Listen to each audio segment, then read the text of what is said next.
तेलुगु हो, मराठी हो, गुजराती हो, पंजाबी हो, असमिया हो, बंगाली हो, हर भाषा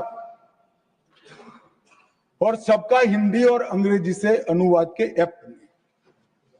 और मैं एक बात घोषणा करना चाहता हूं मान्यवर कि दिसंबर के बाद मैं हर राज्य में किसी भी नागरिक हो, मुख्यमंत्री हो, मंत्री हो, सांसद हो, उसके साथ उसकी भाषा में ही पत्र व्यवहार करने वाला हूं। इस स्थिति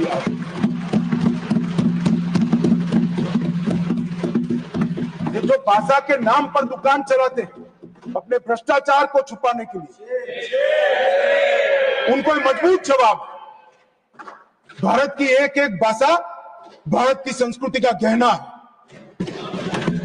मान्यवर क्या कहते हैं कि हम दक्षिण की भारत के भाषाओं के विरोधी हैं, कोई राज्य की भाषा के विरोधी कैसे हो सकते हैं? हम भी तो वहीं से आते हैं। मैं भी गुजरात से आता हूं, निर्मला जी तमिलनाडु से आते हैं। कैसे हम विरोध कर सकते? क्या बात करते हो? हमने भाषाओं के लिए काम किया है।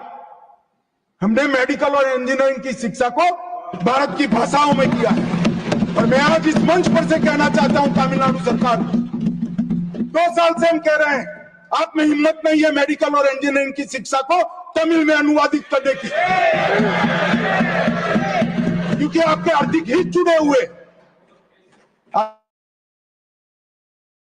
एनडीए की हम मेडिकल और इंजीनियरिंग का कोर्स तमिल में तमिलनाडु में आने वाले भाषा के नाम पर जो जहर फैला है, मैं उनको कहना चाहता हूं कि हजारों किलोमीटर दूर की कोई भाषा आपको अच्छी लगती है और भारत की भाषा आपको अच्छी नहीं लगती। भाई तमिल बच्चा गुजरात में भी काम कर सकता है, कश्मीर में भी काम कर सकता है, दिल्ली में भी काम। आप चुनकर संसद में आकर बैठे हो, कैसे देश की व्यवस्था चाहते? भाषा के नाम पर देश के विभाजन के लिए, देश के बंटवारे के लिए बहुत सारा हो चुका, अब नहीं करना चाहिए। देश आगे बढ़ गया है, आप विकास की बात करिए।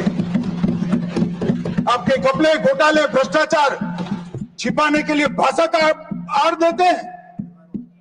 हम एक्सपोज करेंगे, गांव गांव जाकर एक्सपोज करेंगे कि भ्रष्टाचार छुपाने के लिए भाषा। माननीय नरेंद्र मोदी सरकार ने भारतीय भाषा अनुभाग का एक नई शुरुआत की है, जो सभी भारतीय भाषाओं को बलवत्तर करेगी।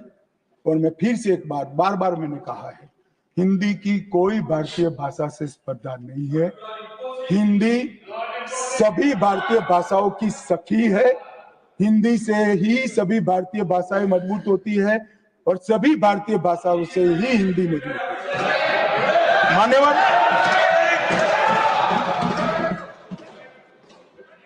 मान्यवर राजभाषा के लिए हमने 3 खंड राष्ट्रपति महोदय को सबमिट किए हैं और राजभाषा के साथ साथ सारी भारत की भाषाओं के विकास के लिए नरेंद्र मोदी सरकार, भारतीय जनता पार्टी और पूरा एनडीए प्रतिबद्ध है। इसमें किसी को शंका नहीं। मान्यवर, हमने पद्म पुरस्कारों का भी लोकतांत्रिकरण किया है। पद्म पुरस्कारों में मेरे साथ सूची तो है, मगर इतनी लंबी है कि मैं बोलूंगा तो बहुत समय जाएगा। निर्मला जी को वहां गिलोटिन रखना है। मान्यवर, पद्म पुरस्कारों में ऐसे लोगों को पुरस्कार मिले हैं जो सामान्य लोगों के हीरो थे, जिन्होंने पूरा जीवन इस समाज के अंदर, इस देश के अंदर छोटे छोटे परिवर्तन लाने में खपा दिया। ऐसे लोगों को आज कोई सिफारिश की जरूरत है, पोर्टल पर खुद डालते हैं और यहां से राष्ट्रपति भवन से फोन जाता है कि आपको पद्म पुरस्कार से राष्ट्रपति जी ने नवाजा।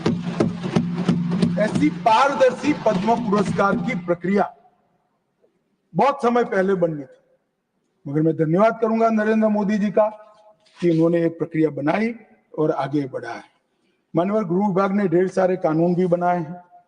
ये 3 नए कानूनों के साथ साथ हमने 370 जम्मू कश्मीर के विभाजन का कानून, सीए आपदा प्रबंधन सुधार के लिए कानून अभी सदन में लाना है। यूएपीए को अपग्रेड किया, एनआईए को बदला। इसके साथ साथ हमने हथियार कानून में संशोधन किया, जन्म मृत्यु पंजीकरण कानून में सुधार किया, संघ राज्य क्षेत्र के 9 नए कानून बनाए गए मान्यवर।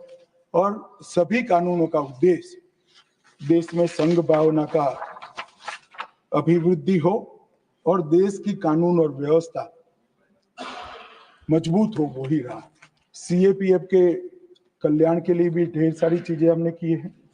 हमने सीएपीएफ आयुष्मान भारत योजना दायर की है। मैं आज गर्व के साथ कह सकता हूं मान्यवर, 41,21,443 सीएपीएफ के अभी के और पूर्व कर्मचारियों के पूरे परिवार को आयुष्मान भारत कार्ड। और पहले नोटों की गड्डी, जिस अमाउंट का बिल होता था उसके गड्डी के वजन से ज्यादा कागज देने पड़ते थे। अस्पताल का बिल, जेरोक्स से वो 11 कॉपी में।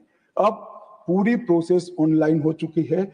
इनके बैंक अकाउंट में अस्पताल के सीधा पैसा पहुंच रहा है और इसके तहत काम किया है। अब तक 495 करोड़ ये ऐप से एक्स्ट्रा मदद हमने वीर शहीद जवानों को करने का काम किया है।